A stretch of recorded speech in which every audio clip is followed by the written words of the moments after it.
बिस्मिल्लाहिर्रहमानिर्रहीम। ये वीडियो कुरान मजीद के सूरत नंबर 8 सूरह अल अनफाल के तारुफ पर मबनी है। सूरतुल अनफाल मदनी सूरत है। इसका सूरत तौबा के साथ जोड़ा होने का ताल्लुक है। इस ग्रुप की चारों सूरतों में मानवी रब्त यूं है कि पहली दो मक्की सूरह अनाम और आराफ में मुशरिकीन अरब पर रसूलुल्लाह सल्लल्लाहु अलैहि वसल्लम की मुसलसल दावत के जरिए इत्माम हुज्जत हुआ और बाद के दो मदनी सूरतों यानी सूरह अल अनफाल और तौबा में इस इत्माम हुज्जत के जवाब में इन लोगों पर अजाब का तज़किरा है। मौजू की इस मुनासबत की बिना पर ये चारों सूरतें दो के दो जोड़ों के साथ एक ग्रुप बनाती हैं। सूरह अनफाल ग़ज़वे बदर के बाद और सूरह आल इमरान के अक्सर हिस्से से पहले नाजिल हुई। चुनाचे इस सूरत के मुतालिक से पहले ग़ज़वा बदर के पस मंज़र के बारे में जानना बहुत ज़रूरी है और इस पस मंज़र के मुताला से भी पहले नबी करीम सल्लल्लाहु अलैहि वसल्लम की दावती और इनकलाबी तहरीक के मिनहज व मराहिल के हवाले से ग़ज़वा बदर की ख़ुसूसी अहमियत और हैसियत का तयन भी ज़रूरी है। चुनाचे जब हम ग़ज़वा बदर को कुरान के फ़लसफ़े तज़कीर बअयामिल्लाह और सूरह अनफाल के ख़ुसूसी तनाज़ुर में देखते हैं तो इसके मदरजा ज़ैल दो बहुत अहम पहलू हमारे सामने आते हैं।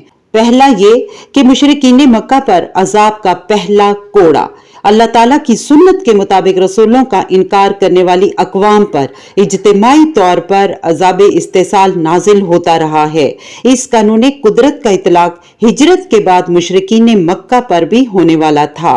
नबी करीम सल्लल्लाहु अलैहि वसल्लम ने 12-13 बरस तक मुख्तलिफ अंदाज में दावत देकर अपनी कौम पर इत्माम हुज्जत कर दिया था। इसके बाद आप सल्लल्लाहु अलैहि वसल्लम के लिए हिजरत का हुक्म गोया एक वाज़े इशारा था कि मुशरिकीन मक्का अपने मुसलसल इनकार के बायस अपने अजाब के मुस्तहिक हो चुके हैं, लेकिन हिकमत इलाही के पेश नज़र कुरैश का मामला अपनी नौइयत में इस लिहाज से मुनफरिद रहा कि इन पर अजाब यकबारगी टूट पड़ने के बजाय बिलअक्सात नाजिल हो। लिहाजा इस अजाब की किस्त अव्वल इन पर बदर के मैदान में नाजिल हुई। इन्हें हरमे मक्का से निकालकर मैदान बदर में बिल्कुल इस तरह से लाया गया जैसे आले फिरौन को इनके महलात से निकाल दिया गया था और समुंदर में लाकर गर्क कर दिया गया था। मैदान बदर में कुरैश के 70 सरदार मारे गए, 70 अफराद कैदी बने और मुतअद्दिद जख्मी हुए। ये इंजाम इन जंगजुओं का हुआ जो फन्ने हरब की महारत और बहादुरी में पूरे अरब में मशहूर थे। अपने दौर के जदीद तरीन असलहा से लेस और तादाद में अपने हरीफ लश्कर से 3 गुना थे। इनके मुकाबले में मुसलमानों की बेसरो समानी का आलम यह था कि 313 में से सिर्फ 8 अफराद के पास तलवारें थीं। इन नहते 313 मुजाहिदीन के हाथों 1000 के मुसल्ला लश्कर की ये जिल्लत और हजीमत दरअसल कुरैश मक्का के लिए अजाब इलाही की पहली किस्त थी, जिसका जिक्र सूरह अनफाल में हुआ है। इस अजाब का आखिरी मरहला सन 9 हिजरी में आया, जिसका जिक्र सूरह तौबा में है। नंबर 2, ग़लबे दीन की जदोजहद का हतमी और नागुज़ीर मरहला। ग़ज़वे बदर रसूलुल्लाह सल्लल्लाहु अलैहि वसल्लम की ग़लबे दीन की जदोजहद के 5वें और आखिरी मरहले यानी हक व बातिल के दरमियान बाकायदा तसादम का नुक्ता आगाज था। इस मरहले को सर करने के बाद ये तहरीक बिलाखिर तारीख़ इंसानी की अजीम तरीन और जामे तरीन इनकलाब पर मुंतज हुई। इस तहरीक की इब्तदाई 4 मराहिल यानी दावत, तंजीम, तरबियत और सबर महज तो मक्का मुकरमा में तय हो गए थे। इस सिलसिले के चौथे मरहले सबर का तज़किरा सूरह निसा की आयत 77 में कुफू ऐदियकुम के अल्फाज में किया गया है कि अपने हाथ बांध कर रखो, यानी तुम्हारे टुकड़े भी कर दिए जाएं तो भी तुम्हें हाथ उठाने की इजाजत नहीं है, हत्ता कि मुदाफाना कार्रवाई की भी इजाजत नहीं है। इन 4 मराहिल को कामयाबी से तय करने का नतीजा था कि नबी करीम सल्लल्लाहु अलैहि वसल्लम के पास जानिसारों की एक मुख्तसर मगर इंतहाई मजबूत जमात तैयार हो गई थी, जो सर्दो गर्म चुशीदा थे, हर तरह की सख्तियां झेल चुके थे, हर किस्म की कुर्बानियां दे चुके थे, उनके अखलास माल्ला में किसी किस्म के शक्को शुबा की गुंजाइश नहीं थी। इस तरबियत याफ्ता मुनज्जम और मजबूत जमात की तैयारी के बाद अब बातिल को ललकारने का वक्त करीब आ चुका था। लिहाजा मदीना की तरफ एक खिड़की खोलकर दारुल हिजरत का इंतजाम कर दिया गया ताकि ये सारी कुव्वत एक जगह मुजतमे होकर आखिरी मरहले के लिए तैयारी कर सके। और यही वजह थी कि ये हिजरत तमाम अहले ईमान पर फर्ज कर दी गई थी। इस पस मंजर में अगर देखा जाए तो ये हिजरत फरार यानी फ्लाइट नहीं थी जैसा कि मगरबी मौर्रिखीन इसे ये नाम देते हैं, बल्कि एक बकायदा सोची समझी तयशुदा हिकमत अमली थी जिसके तहत इस तहरीक के हेडक्वार्टर्स को मुतबादिल बेस की तलाश में मक्का से मदीना मुंतकिल किया गया ताकि वहां से फैसला कुन अंदाज में इकदाम किया जा सके। तफसील के लिए मुलाजा हो डॉक्टर इसरार अहमद की किताब मिनहज इनकलाबे नबी सल्लल्लाहु अलैहि वसल्लम। यहाँ पर एक बहुत अहम नुक्ता वजाहत तलब है और वो ये कि 18वीं सदी में मगरबी उलूम तहजीब की शदीद यलगार के सामने मुसलमान पर मैदान में पसपा होते चले गए। चुनांचे जब मगरिब की तरफ से ये इल्जाम लगा दिया गया कि बुए खूं आती है इस कौम के अफसानों से, यानी ये कि इस्लाम तलवार के जोर से फैला है, तो इसके जवाब में हमारे कुछ बुजुर्गों की तरफ से ये पूरे खलूस के साथ माजरत खाना अंदाज इख्तियार किया गया। शायद ये उस वक्त के हालात की वजह से मजबूरी भी थी। ये वो जमाना था जब बरसगीर में महकूमी और गुलामी की हालत में मुसलमान खसूसी तौर पर अंग्रेजों के जुल्म सितम का निशाना बन रहे थे। इन हालात में कुछ मुसलमान रहनुमा एक तरफ अपनी कौम के तहफ़्फ़ुज़ के बारे में फिक्रमंद थे तो दूसरी तरफ वो इस्लाम और सीरतुन नबी सल्लल्लाहु अलैहि वसल्लम का दिफा भी करना चाहते थे। चुनाचे इस इल्जाम के जवाब में ये मौक़िफ़ इख्तियार किया गया कि नबी करीम सल्लल्लाहु अलैहि वसल्लम ने खुद से कोई ऐसा जारहाना इकदाम नहीं किया, बल्कि तमाम जंगें आप सल्लल्लाहु अलैहि वसल्लम पर मुसल्लत की गई थीं और आप सल्लल्लाहु अलैहि वसल्लम ने तमाम जंगें अपने दिफा के लिए लड़ी। हिंदुस्तान में इन खतूत पर सबसे ज्यादा काम अलामा शिबली नुमानी ने किया। वो सर सैयद अहमद खान के जेर असर थे और ये सब लोग मिलकर जदीद मगरबी अफकार व ख्यालात, तहजीब व तमद्दुन और इक़दार व नजरियात के तूफान का खलूस से नीयत से मुकाबला कर रहे थे, जो बहरहाल कोई आसान काम नहीं था। लिहाजा इस सिलसिले में इन्हें माजरत खाना अंदाज इख्तियार करना पड़ा। यही वजह है कि अलामा शिबली ने सीरतुन नबी तहरीर करते हुए गज़वा बदर से पहले के 8 मुहिमात, जिनमें 4 गज़वात और 4 सराया थीं, को तकरीबन नजरअंदाज कर दिया ताकि ये साबित ना हो कि पहल का इकदाम रसूलुल्लाह सल्लल्लाहु अलैहि वसल्लम की तरफ से हुआ था। मज़कूरा मसलहत अमेज हिकमत अमली एक खास दौर का तकाजा थी, लेकिन अब हालात मुख्तलिफ हैं। आज इस्लाम का ये फिक्र फलसफा पूरी वजाहत के साथ दुनिया के सामने लाने की जरूरत है कि इस्लाम एक मुकम्मल दीन है जो इंसानी माशरे में अमली तनफीज के लिए अपना गलबा चाहता है और रसूलुल्लाह सल्लल्लाहु अलैहि वसल्लम की मकसद बेसत ही दुनिया को गालिब करना था। इस तरह दीन को गालिब करने की इस इनकलाबी जदोजहद की आज भी जरूरत है। ये जदोजहद जब भी और जहां भी शुरू की जाएगी, इसके लिए मुनज़्ज़म अंदाज में तैयारी की जरूरत होगी और जैसा कि पहले जिक्र हो चुका है, सीरत मुतहरा की रोशनी में तैयारी का ये घटन सफर बतदरीज 5 मराहिल तय करता हुआ नजर आता है, यानी दावत, तंजीम, तरबियत, सबर और इकदाम। अगर पहले 4 मराहिल कामयाबी से तय कर लिए जाएं तो इसके बाद ये जदोजहद आखिरी और फैसला कुन मरहले में दाखिल हो जाती है, जिसमें बातिल को ललकार कर इससे टक्कर ली जाती है। इसके मंतकी वजह यह है कि हक को बातिल 2 ऐसी मतजाद और मुतहारिब कुव्वतें हैं जो मतवाज़ी अंदाज में नहीं चल सकती। दोनों में बकाए बाहमी के उसूल पर मुफाहमत नहीं हो सकती। इनमें से एक कुव्वत غالب ہوگی تو دوسری کو لازمی طور پر مغلوب ہونا پڑے گا، لہٰذا اگر حق اور باطل حق طاقتور ہیں تو وہ کسی قیمت پر باطل سے سمجھوتا نہیں کر سکتے۔ یہی وجہ ہے کہ حضرت ابوبکر صدیق رضی اللہ تعالیٰ عنہ نے حالات کی نزاکت کے تحت منکرین زکوٰۃ کے ساتھ رعایت کرنے کے مشورے کے جواب میں فرمایا تھا، کیا دین میں ترمیم کی جائے گی جبکہ ابھی میں زندہ ہوں؟ لہٰذا سورہ انفال کا مطالعہ کرتے ہوئے اس فلسفے کو پوری وضاحت کے ساتھ سمجھنا اور ذہن میں رکھنا بے حد ضروری ہے۔ غزوہ بدر کا پس منظر۔ مدینہ تشریف لانے کے بعد رسول اللہ صلی اللہ علیہ وآلہ وسلم نے داخلی استحکام پر ترجیحی طور پر توجہ مرکوز فرمائی۔ اس سلسلے میں سب سے پہلے 6 ماہ میں آپ نے 3 انتہائی اہم امور سر انجام دیے۔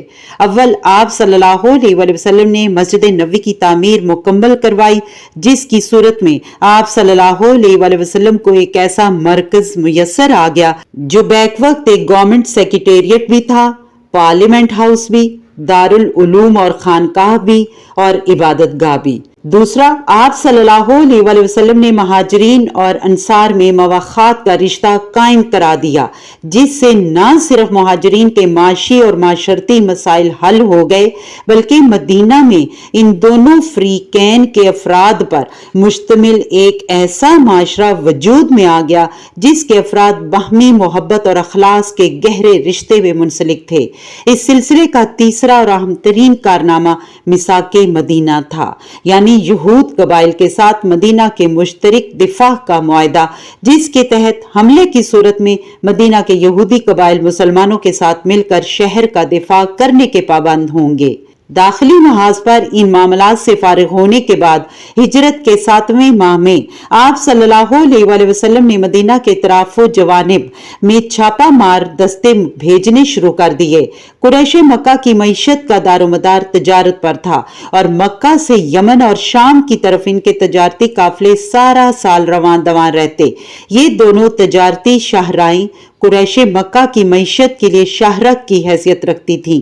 آپ صلی اللہ علیہ وآلہ وسلم نے ان دونوں شاہراہوں پر اپنے فوجی دستوں کی نقل و حرکت سے قریش کو یہ باور کرا دیا کہ ان کی یہ معاشی شاہراہ بھی اب ہماری زد میں ہے اور ہم جب چاہیں اسے کاٹ سکتے ہیں۔ اپنی معیشت کے بارے میں ایسے خدشات کا تصور قریش کے لیے بہت ہی بھیانک تھا۔ غزوہ بدر یعنی 2 ہجری سے پہلے 1.5 سال کے دوران میں ایسی 8 مہمات کا بھیجا جانا تاریخ سے ثابت ہے۔ ان میں سے 4 مہمات میں رسول اللہ صلی اللہ علیہ وآلہ وسلم کی بنفس نفیس شرکت بھی ثابت ہے۔ آپ صلی اللہ علیہ وآلہ وسلم نے جن علاقوں میں تشریف لے گئے وہاں پر آباد قبائل کے ساتھ آپ نے دوستی کے معاہدے کر لیے۔ اس کا نتیجہ یہ ہوا کہ مدینہ کے اطراف و جوانب میں آباد اکثر قبائل جو پہلے قریش کے دوست تھے اب مسلمانوں کے حلیف بن گئے، جبکہ کچھ قبائل نے غیر جانبدار رہنے کے معاہدے کر لیے، اور یوں آپ صلی اللہ علیہ وآلہ وسلم کی کامیاب حکمت عملی سے مدینہ کے مضافاتی علاقوں سے قریش کا دائرہ اثر سکڑنے لگا۔ قریش کے لیے مکہ کے معاشی ناکہ بندی کا خدشہ بھی کچھ کم پریشان کن نہیں تھا کہ اب انہیں اس علاقے سے اپنی سیاسی اثر و رسوخ کی بساط بھی لپٹتی ہوئی دکھائی دینے لگی۔ چنانچہ تنگ آمد بے جنگ آمد کے مستحق وہ مدینہ پر ایک فیصلہ کن حملہ کرنے کے بارے میں سنجیدگی سے منصوبہ بندی کرنے لگے۔ اسی دوران میں 2 ایسے واقعات ہوئے جن کی وجہ سے حالات تیزی سے خراب ہو کر غزوہ بدر کی طرف ہو گئے۔ پہلا واقعہ یوں ہوا کہ رسول اللہ صلی اللہ علیہ وآلہ وسلم نے ایک چھوٹا سا دستہ نخلا کے مقام پر بھیجا جو مکہ اور طائف کے درمیان واقع ہے۔ ان لوگوں کو یہ مشن سونپا گیا کہ وہ اس علاقے میں موجود رہیں اور قریش کی نقل و حرکت کے بارے میں مطلع کرتے رہیں۔ اتفاق سے اس دستے کی مڈ بھیڑ قریش کے ایک تجارتی قافلے سے ہو گئی۔ مقابلے میں ایک مشرک عبداللہ بن حضرمی مارا گیا جبکہ ایک دوسرے مشرک کو قید کر لیا گیا۔ مال غنیمت اور قیدی کے ساتھ یہ لوگ جب مدینہ پہنچے تو نبی کریم صلی اللہ علیہ وسلم نے سخت ناراضگی کا اظہار فرمایا کیونکہ ایسا کرنے کا انہیں حکم نہیں دیا گیا تھا، لیکن جو ہونا تھا وہ ہو چکا تھا۔ یہ گویا مسلمانوں کی طرف سے قریش کے خلاف پہلا باقاعدہ مسلح اقدام تھا جس میں ان کا ایک خاص شخص قتل ہوا، لہٰذا اس واقعے سے ماحول کی کشیدگی میں مزید اضافہ ہو سفیان کے قافلے سے متعلق ہوا۔ یہ ایک بہت بڑا تجارتی قافلہ تھا جو مکہ سے شام کی طرف جا رہا تھا۔ نبی کریم صلی اللہ علیہ وآلہ وسلم نے اس کا تعاقب کیا مگر وہ لوگ بچ نکلے۔ جب یہ قافلہ 50,000 دینار کی مالیت کے ساز و سامان کے ساتھ شام سے واپس آ رہا تھا تو ممکنہ خطرے کے پیش نظر ابو سفیان نے قافلے کی حفاظت کے لیے دوہری حکمت عملی اختیار کی۔ انہوں نے ایک طرف تو ایک تیز رفتار سوار کو اپنے تحفظ کی خاطر مدد حاصل کرنے کے لیے مکہ روانہ کیا اور دوسری طرف معمول کا راستہ جو بدر کے قریب سے ہو کر گزرتا تھا اس کو چھوڑ کر قافلے کو مدینہ سے دور ساحل سمندر کے ساتھ ساتھ نکال کر لے گیا۔ بہرحال اتفاق سے مکہ میں یہ دونوں اشتعال انگیز خبریں یکے بعد دیگرے پہنچی۔ ایک طرف نخلا سے جان بچا کر بھاگنے والے افراد روتے پیٹتے عبداللہ بن حضرمی کے قتل کی خبر لے کر پہنچ گئے اور دوسری طرف ابو سفیان کا ایلچی بھی دہائی دیتے ہوئے آ پہنچا کہ بھاگو، دوڑو، کچھ کر سکتے ہو تو کرو، تمہارا قافلہ مسلمانوں کے ہاتھوں لوٹنے والا ہے۔ ان خبروں سے مکہ میں تو گویا آگ بھڑک اٹھی، چنانچہ فوری طور پر 1000 کا لشکر تیار کیا گیا جس کے لیے 100 گھوڑوں پر مشتمل رسالہ اور 900 اونٹ مہیا کیے گئے۔ وافر مقدار میں سامان رسد اور اسلحہ وغیرہ بھی فراہم کیا گیا۔ مشاورت کے بارے میں غلط فہمی کی وضاحت۔ غزوہ بدر سے پہلے رسول اللہ صلی اللہ علیہ وآلہ وسلم کی صحابہ اکرام کے ساتھ جس مشاورت کا ذکر قرآن حکیم اور تاریخ میں ملتا ہے اس کے بارے میں اکثر لوگ مغالطے کا شکار ہوئے ہیں۔ اس غلط فہمی کی وجہ یہ ہے کہ رسول اللہ صلی اللہ علیہ وآلہ وسلم نے 2 مواقع اور 2 مقامات پر الگ الگ مشاورت کا انعقاد فرمایا تھا، مگر اسے اکثر و بیشتر لوگوں نے ایک ہی مشاورت سمجھا ہے۔ پہلی مجلس مشاورت مدینہ میں ہوئی اور اس کا مقصد یہ فیصلہ کرنا تھا کہ ابو سفیان کے قافلے کو شام سے واپسی پر روکنا چاہیے یا نہیں، اور جب مشورہ کے بعد اس سلسلے میں اقدام کرنا طے پایا تو آپ صلی اللہ علیہ وآلہ وسلم کچھ صحابہ کو لے کر اس مقصد کے لیے مدینہ روانہ ہو گئے۔ چونکہ اس وقت تک جنگ کے بارے میں کوئی گمان تک نہیں تھا، اس لیے اس مہم کے لیے کوئی خاص تیاری نہیں کی گئی تھی۔ جس کے ہاتھ میں جو آیا وہ لے کر چل پڑا۔ چنانچہ 2 گھوڑوں، 8 تلواروں اور کچھ چھوٹے موٹے ہتھیاروں کے ساتھ چند صحابہ کی میت میں جب آپ صلی اللہ علیہ وآلہ وسلم مقام صفرہ پر پہنچ گئے تو آپ کو اطلاع ملی کہ ابو جہل 1000 کا لشکر لے کر مکہ سے چل پڑا ہے، اور اسی اثنا میں اللہ کی طرف سے وحی بھی آ گئی کہ جنوب مکہ کی طرف سے ایک لشکر آ رہا ہے جو کیل کانٹے سے لیس ہے، جبکہ شمال کی جانب سے قافلہ، اور میرا یہ وعدہ ہے کہ ان دونوں میں سے ایک پر آپ صلی اللہ علیہ وآلہ وسلم کو ضرور فتح حاصل ہوگی۔ لہٰذا اہل ایمان کو خوشخبری بھی دیں اور ان سے مشورہ بھی کریں۔ چنانچہ اس وحی کے بعد مقام صفرہ پر آپ صلی اللہ علیہ وآلہ وسلم نے یہ فیصلہ کرنے کے لیے دوسری مشاورت کا انعقاد فرمایا کہ پہلے لشکر کے مقابلے کے لیے جایا جائے یا قافلے کو روکنے کے لیے۔ چنانچہ جن محققین اور مفسرین سے اس پس منظر کی تحقیق میں کوتاہی ہوئی ہے انہوں نے مشاورت کے لیے 2 واقعات کو ایک ہی واقعہ سمجھا ہے۔ انہیں اس صورت کے متعلقہ آیات کو سمجھنے، ان کا ترجمہ و تشریح کرنے میں بہت خلجان رہا۔ صورت کے اسلوب کا ایک خاص انداز۔ یہ صورت 10 رکوع پر مشتمل ایک مکمل خطبہ ہے، لیکن اس میں سے ایک خاص مسئلے کو درمیان سے نکال کر آغاز میں لایا گیا، یعنی مال غنیمت کی تقسیم کا مسئلہ۔ इस मसले की तफसीलात सूरत के अंदाज में अपनी जगह पर ही बयान हुई हैं, लेकिन इस मौजू को इतनी अहमियत दी गई कि सूरत का आगाज गैर मामूली अंदाज में इसके जिक्र से किया गया। यहाँ माल गनीमत की तकसीम का मसला इसलिए ज्यादा नुमाया होकर सामने आया कि ग़ज़वा बदर जजीरा नुमाए अरब में अपनी नौइयत का पहला वाक़या है। इससे पहले अरब में कहीं भी किसी बाकायदा फौज और इसके डिसिप्लिन की कोई मिसाल मौजूद नहीं थी। चुनाचे अस्करी नज़्मो ज़ब्त और जंगी मामलात के बारे में कोई ज़ाब्ता और कानून भी पहले से मौजूद नहीं था। यही वजह है कि इस ग़ज़वे में फतह के बाद मैदान जंग से जो चीज जिसके हाथ लग गई उसने समझा कि बस अब ये इसके लिए है। इस सूरत हाल की वजह से बहुत संजीदा नोयत के मसाइल पैदा हो गए। बाज लोगों ने तो भाग दौड़ कर बहुत ज्यादा माल जमा कर लिया, जबकि मुख्तलिफ वजूहात की बिना पर कुछ लोगों के हाथ कुछ भी ना लगा। कुछ लोग अपनी बुजुर्गाना हैसियत और वजादारी की बिना पर भाग दौड़ कर माल इकट्ठा नहीं कर सकते थे। कुछ लोग अहम मकामात पर पहरा दे रहे थे और बाज रसूलुल्लाह सल्लल्लाहु अलैहि वसल्लम की हिफाजत पर मामूर थे। माल गनीमत में से ऐसे तमाम लोगों के हाथ कुछ भी ना आया।